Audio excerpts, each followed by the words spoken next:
Hello' everyone আৰু কি খবৰ সকলোৰে জনাবলৈ একেবাৰেই নাপাহৰিব আৰু মোৰ খবৰ ভালেই।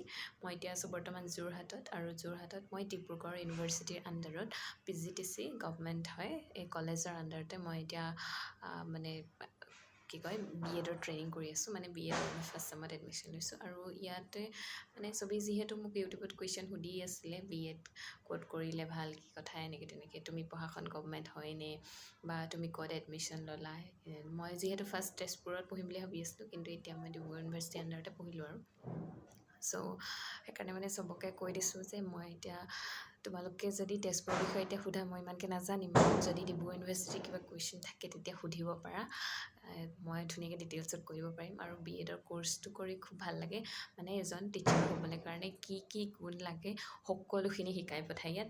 বেলেগত কেনেকুৱা নাজানো বাৰু, কিন্তু মোৰ ইয়াত খুব ভাল লাগিছে আৰু লগৰবোৰ আৰু টিচাৰবোৰ বহুত ভাল লাগিছে। আপোনালোকে ইয়াতে আহিব পাৰে।